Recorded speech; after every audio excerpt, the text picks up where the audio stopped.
Vamos começar então falando um pouquinho sobre a vida de Tomás de Aquino.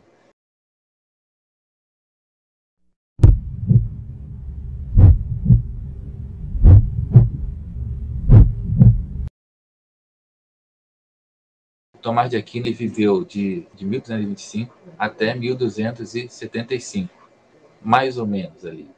Ele era o filho caçula. Filho caçula, naquele período medieval, geralmente era entregue para a igreja. Sim, entregue para se tornar um sacerdote, para se tornar um padre, um freio, alguma coisa assim. Existe toda aquela questão de você ter uma ligação com a igreja. Aquino, na verdade, é tipo um condado, né? Uma região. E a família dele é uma família muito importante naquele local, e para que a família mantenha algum contato com a igreja, tinha que oferecer um filho ali para ficar, digamos assim, dentro, né? Servir de referência. Qualquer contato que a gente precisar com a igreja, já tem aquele filho lá. Tipo assim, é mais ou menos assim. Você imagine lá que ele foi entregue aos 5 anos a um monastério de Monte Cassino, que é um monastério beneditino, que é tipo assim uma ordem assim meio que tem um certo prestígio, tinha um certo prestígio na época. A partir lá dos seus 15, 17 anos mais ou menos, ele conheceu uma nova ordem religiosa que estava aparecendo naquele período, que era a ordem dos dominicanos. Uma coisa totalmente inovadora para aquele período, porque eles eram assim muito radicais no que diz respeito à pobreza. Eles eram uma ordem mendicante, tá? Imagina você ser, ser de uma ordem assim que vive, né, basicamente de esmolas, vive da ajuda das pessoas. Então você tinha lá a ordem mendicante dos dominicanos e dos franciscanos. E por incrível que pareça, essas são as duas ordens que vão basicamente guiar o pensamento na Idade Média, as ordens mendicantes. Elas que são aquelas que vão, digamos assim, estar à frente para criar ideias, para desenvolver raciocínios. As ordens mais, digamos assim, mais humildes, se a gente for falar de uma maneira geral. Porque essa ordem beneditina teve lá, assim, algumas influências durante a Idade Média principal, mas acabou que não teve lá grandes referências, assim, tão enormes quanto as dos franciscanos e dos dominicanos. E os franciscanos são exatamente o movimento oposto ao de Tomás de Aquino. É importante até comentar sobre isso. Durante a Idade Média se tinha isso, se tinha essa rixa, essa briga entre dominicanos e franciscanos. Então, Tomás de Aquino era dos dominicanos. Então, duas ordens mendicantes, daquelas ordens que simplesmente vivem de esmola. E o dominicano geralmente era muito intelectual mesmo, no sentido de pregar, evangelizar. Os franciscanos, né, os franciscanos eram muito voltados para o amor, um amor prático, concreto, tal assim. Só para fazer uma referência. Tem o Duns Scotus, que seria um franciscano, tem o Guilherme de Ockham, que também é um franciscano. Esses três filósofos, Tomás de Aquino, Duns Scotus e Ockham, são os três filósofos, digamos assim, mais importantes, né, nesse período medieval. Filósofos mesmo, que a gente trata enquanto filósofos. Então estava muito na moda, isso, estava muito na moda. E Tomás de Aquino teve contato quando ele foi para Nápoles, lá, que é uma outra cidade. Ele foi lá para Nápoles, aí conheceu esses caras lá, esses dominicanos, e se apaixonou por eles. Agora eu quero ser dominicano, não quero ser mais beneditino.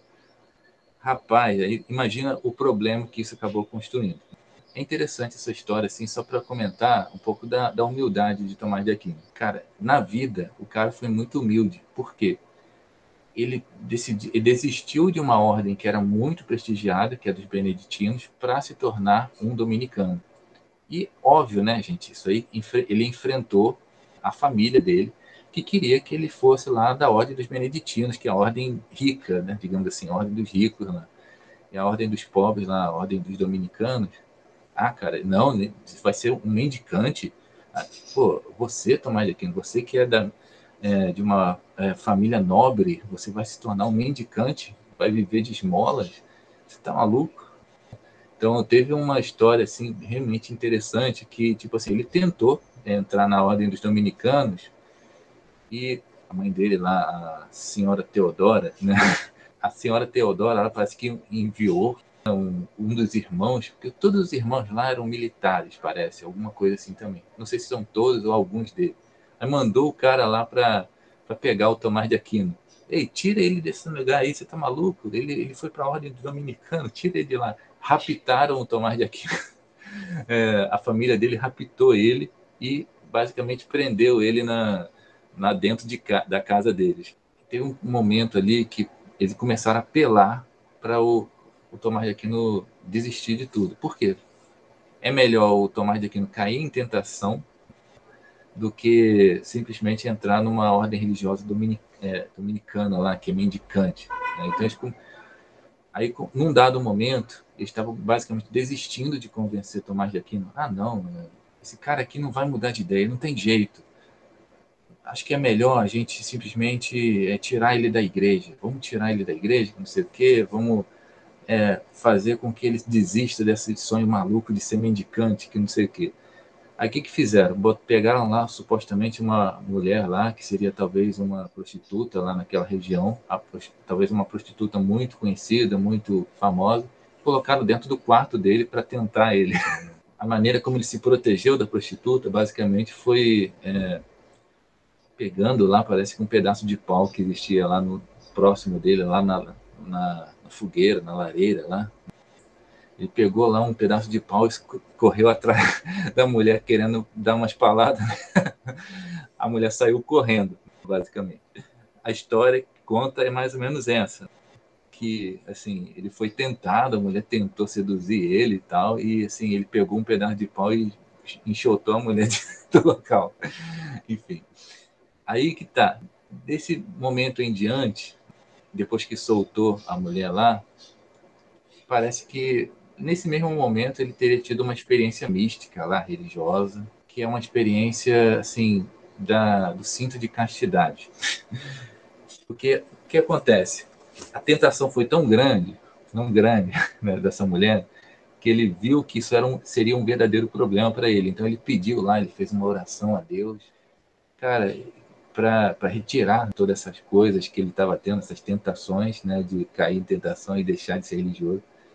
Aí ele foi lá e pediu a Deus, aí foi lá, apareceram uns anjos assim, aí colocaram um cinto de castidade nele. Aí era cinto de castidade, tipo assim, de fogo, assim, pá, colocou nele, assim, tipo uma cuecão, né? Imagina uma cuecão assim sendo colocado nele.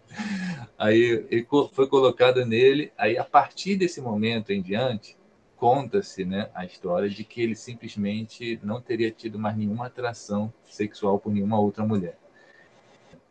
Ele fez o pedido a Deus e Deus realmente retirou isso dele. Tipo assim, é uma coisa meio mística ali, né? Não sei como que eu poderia falar, mas isso faria com que ele, a partir dali, se dedicasse integralmente só ao que é intelectual, só ao que é intelectual, religioso e tudo mais. Aí no final, aí os parentes falaram que perceberam que não ia adiantar de nada, eles desistiram e entregaram, né, o Tomás de Aquino lá para a ordem religiosa dominicana. E assim ele estudou. E é na ordem dominicana, por incrível que pareça, que havia, né, os estudos mais avançados sobre Aristóteles. E ali que ele realmente conheceu Aristóteles, foi ali com os dominicanos que ele conheceu as artes liberais. Ele conseguiu juntar dois pensamentos basicamente totalmente impossíveis de se unir. Ele juntou Aristóteles com o pensamento cristão, uma façanha enorme para aquele período, principalmente porque, cara, tudo vinha de Aristóteles de alguma maneira, porque Aristóteles foi um cara assim, um filósofo antigo que conseguiu sistematizar quase tudo que aconteceu, que era descrito lá como ciência naquele período. Ele, a partir desse momento aí, ele pôde se engajar muito mais em universidades, tá? Ele deu aulas em várias universidades naquele período. Ele escreveu várias obras na qualidade de professor universitário lá. E ele tinha secretário, tinha um cara chamado Reginaldo, Frei Reginaldo, lá, que escrevia por ele, basicamente. Ele escreveu muitas obras, graças a esse sisteminha aí. Então, você tem lá uma obra muito conhecida, agora a gente pode falar um pouquinho das obras dele. Ele tem uma obra chamada Suma Teológica, que é uma obra assim enorme, tá? Uma obra que, caraca, tipo assim, engloba quase todos os assuntos daquele período. Tudo aquilo que você gostaria de saber sobre esse período, basicamente está ali na Suma Teológica. É importante comentar isso, gente. É uma coisa que às vezes a gente não dá devida atenção. Mas pensa que ele tinha contato com outras religiões. Obviamente, as 3 religiões monoteístas estavam em conflito naquele período. Você tinha lá o cristianismo, o judaísmo que estava fraco, né, mas ainda existia, e o islamismo que também estava forte. Lá, basicamente, a briga era principalmente entre o cristianismo católico lá e o islamismo que estava crescendo muito. Então, você pensa que nessa relação aqui entre eles, por mais que pudesse ser agressiva a relação, inclusive levar a guerras, havia uma troca bem interessante de conceitos. Tá? A gente vai ver no Ente e a Essência lá algumas referências de Tomás de Aquino a pensadores árabes, pensadores desse movimento oposto.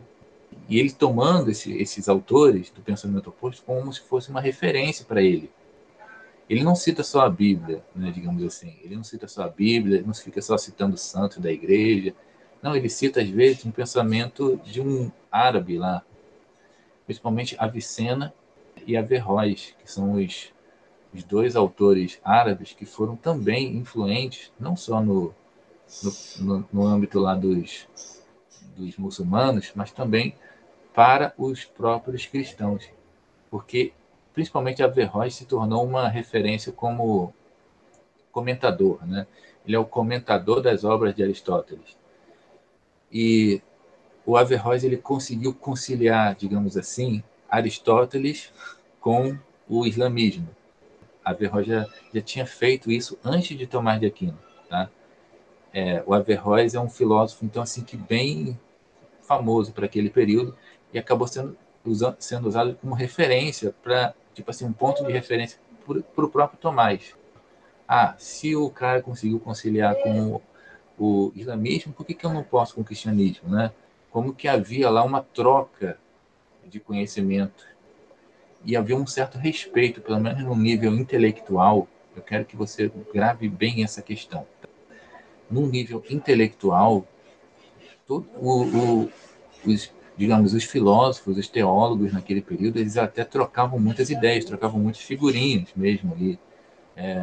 Um citava o outro nas suas obras. É bom, interessante comentar aqui que quando o Tomás de Aquino citava Aristóteles, ele basicamente falava, ele usava um título, né? Ele falava o filósofo. Ele falava simplesmente assim, o filósofo disse tal, tal, tal coisa. Aí você fala assim, mas que filósofo? Que filósofo? Realmente, o cara, digamos assim, era Aristóteles. Então, tipo assim, uma referência de respeito que o Tomás de Aquino tinha com o Aristóteles, que era um pensador pagão, se for falar assim. Um pensador pagão e problemático para aquele período. Então, o filósofo disse tal, tal, tal coisa. Então, ele pertencia tipo, a um movimento naquele período que estava tentando como que botar o Aristóteles em destaque. Alguém que estava em destaque ali. Tipo, aí ele é o filósofo. Ao mesmo tempo, ele começou a fazer também alguns títulos assim para os muçulmanos. Ele falava lá, o comentador disse tal, tal, tal coisa. Naquele período, todo mundo sabia quem era o comentador. Era Averroes, que é um pensador muçulmano. E você tinha lá o Rabi Moisés, que é tipo uma certa referência também ao judaísmo. Cara, então você tem lá um intercâmbio intelectual muito interessante. Uma coisa que às vezes a gente não tem assim muita noção. A gente pensa que os medievais assim eram só pessoas muito brutas que não trocavam informações, já estavam lá preocupadas com a sua própria ideia, não queriam acrescentar, não queriam dialogar, não queriam nada. E, cara, tem muitas anedotas com ele. Eu não falei de uma anedota bem engraçada que durante o período que ele estava estudando entre os dominicanos. Deixa eu só comentar isso aqui que eu achei engraçado. Que basicamente a questão que ele era chamado, gente, assim, de boi mudo. Eu acho que é legal falar sobre isso, porque a gente pensa a Idade Média assim, como uma coisa muito séria, né? Mas ele recebeu um apelido, gente, um apelido chamado de boi mudo, assim, tipo, porque ele era muito gordão. Acho que é uma coisa que eu não falei aqui para vocês, da aparência dele. Ele era gordão e acabou sendo chamado de boi, né? Mas aí boi, por quê? Porque é do tamanho dele. E por que, que ele foi chamado de mudo? É porque ele era muito silencioso. As pessoas tentavam falar com ele, ele falava palavras bem curtas, não falava muita coisa, ou não buscava outras pessoas para conversar. Então ele era muito reflexivo e pensava muito por ele mesmo. Aconteceu uma circunstância que é bem engraçada, né, gente? Que é de um frade. Olha só, essa é a parte do negócio engraçado, né? Você vê que os frades eram meio zoeiros também. A gente pensa que eles eram muito sérios, mas não é tanto assim também não. Teve um frade que chegou lá uma vez, assim, numa janela, olhou para a janela assim, Tomás de Aquino estava um pouco distante lá, né? O frade olhou assim para a janela e falou: "Ah lá, Tomás de Aquino, ah lá, um boi voando." Aí, aí o Tomás de Aquino ficou assim: "Ah, um boi voando, deixa eu ver, deixa eu ver." Aí ele saiu correndo, né, para ver o boi voando. Quando chegou lá, se deparou assim, não tinha nada. Aí todo mundo começou a cair na gargalhada. Todo mundo que estava perto lá começou a gargalhar. Como é que pode, Tomás de Aquino, você acreditar num boi voando? Você que é tão inteligente, que não sei o quê. Aí que ele soltou aquele fora muito bem dado, sabe? Para diante todos aqueles frades lá naquela. Ele falou, ele virou para ele e disse assim: como é que é a frase?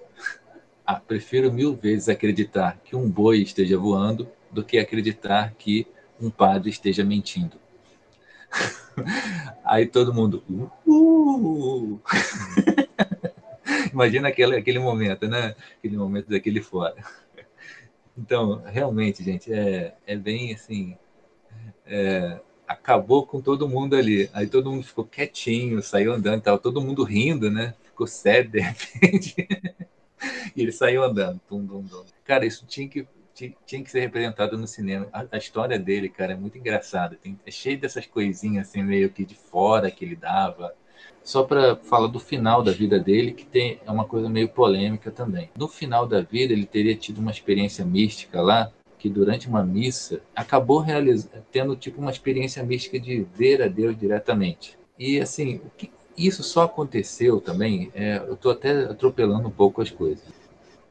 Isso só aconteceu, essa experiência aqui, foi porque ele realmente pediu anteriormente. Há uma história anterior a essa experiência mística, digamos assim, que é umas histórias assim muito fantasiosas assim a princípio, né? Tipo que de, Tomás de Aquino estaria diante de um crucifixo, por exemplo, e ele teria conversado com o crucifixo. Né? Aí Jesus, ele teria falado, e Jesus teria respondido, falando assim alguma coisa assim do tipo: "Ao que você gostaria que eu te oferecesse?" O crucifixo falando lá pro Tomás. Aí ele respondendo lá, tipo: "Ah, não quero nada além de ti." E o resultado foi que foi concedido esse pedido, né? Ele teria tido lá uma experiência mística no final da vida dele. O, é, Essa experiência teria sido tão traumática para ele que depois disso ele nunca mais escreveu nada e nunca mais teria ensinado nada. Ele passou a ter uma vida muito mais reclusa. Ele queria, inclusive, parece que houve até uma história, né, de que ele queria, digamos, queimar as suas obras. Ele queria queimar os escritos que ele fez junto com o Reginaldo lá. Ele simplesmente queria atear fogo naquilo ali, porque para ele aquilo ali tudo era uma mera palha diante de tudo aquilo que ele teria conhecido a partir da experiência mística. A experiência mística ela teria sido muito fantástica e tudo aquilo que ele produziu, todas as obras incríveis que ele teria produzido lá, para a época, né? Incríveis para a época. bem no finalzinho da vida dele, cara. E ele começou a querer queimar lá, e os frades tudo segurando ele. Não queima, não, não sei o quê. A gente precisa disso, a gente está entendendo algumas coisas aqui, pô, para isso. Aí, enfim, ele teria tentado, né, queimar as obras dele lá, porque tudo não passava de palha diante daquilo que ele teria experimentado. Enfim, aí no final da vida dele, ele teria tido um monte de coisa lá, tipo, uma certa crise, não sei se é um cansaço, um nervosismo por causa de toda essa questão, uma ansiedade, não sei. E acabou acontecendo, né, de ele falecer no momento que ele estava indo para um determinado concílio na época, uma reunião lá dos padres, dos bispos. A possibilidade é que ele realmente tenha sido muito afetado assim em termos de estresse, né, no final da vida dele. E ele teria simplesmente morrido de cansaço. Brincadeira da parte, né? A gente tem essa expressão, né? Morrer de cansaço. Pois bem, inicialmente, tá? Depois da morte dele, não foi tanto referência assim, não. Até ele chegou a ser, inclusive, condenado como herético, para você ter uma ideia. Por um tempo, assim, por incrível que pareça, os textos dele foram tratados como heréticos. Mas depois, né, que parece que aconteceu lá de um papa, parece um papa ser dominicano também, ou pelo menos bem próximo dos dominicanos, acabou acontecendo de ele receber um perdão lá, de os textos dele voltarem a ser considerados de uma forma mais séria. E aí que aconteceu também a canonização dele como santo. E tem na internet aí toda a bula de canonização dele. Cara, foram vários títulos que ele recebeu. Um dos títulos mais importantes, por causa de todas as obras que passaram a ser reconsideradas aí, um dos maiores títulos é o título de doutor angélico. Doutor angélico porque teria a sabedoria mais próxima dos anjos, né? Tipo assim, uma coisa bem, nossa, caraca, sabedoria próxima dos anjos, assim. Aí o doutor universal também, ele foi chamado de doutor universal, gente. E para a Igreja Católica isso é muita coisa.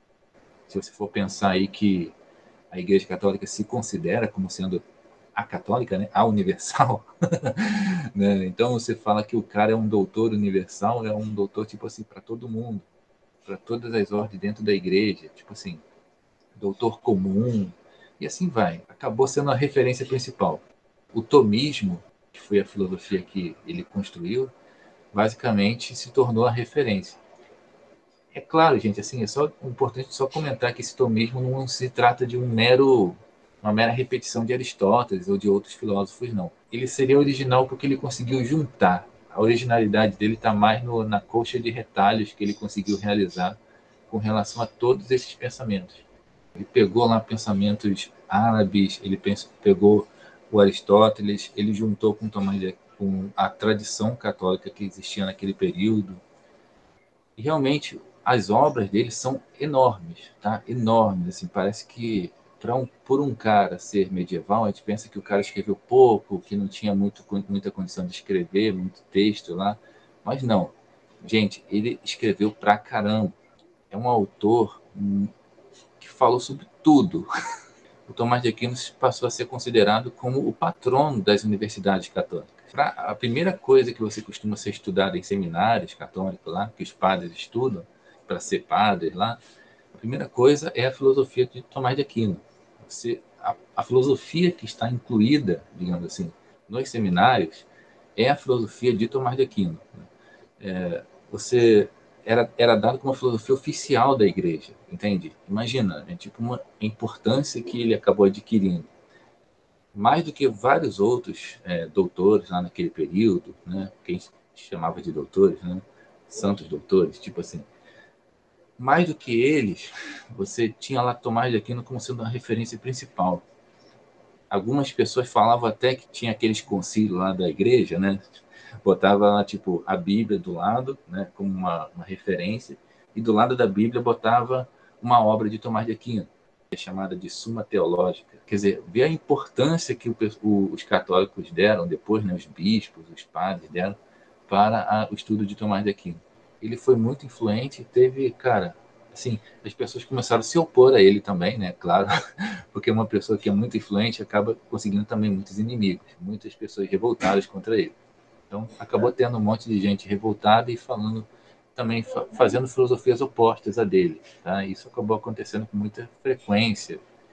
E na Idade Moderna, então, pô, né, a Idade Moderna é o ápice disso. Todo mundo começou a se revoltar com o Tomás de Aquino. Que Tomás de Aquino se tornou um pensamento muito, o tomismo, né, se tornou um pensamento muito oficial da igreja, entende?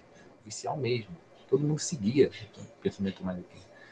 Surgiram aí na Idade Contemporânea algumas pessoas tentando resgatar o pensamento de Tomás de Aquino. É claro, de acordo já com o contexto que a gente está vivendo, mas tentaram resgatar, digamos, traduzindo para nós. E esses autores foram chamados de neotomistas. Para a gente encerrar aqui, essa parte da vida dele aqui rapidamente, Jorge Benjor fez uma música para Tomás de Aquino, né? Assim falou Tomás de Aquino, não é isso? E, né, ele basicamente estudou Tomás de Aquino e tudo mais.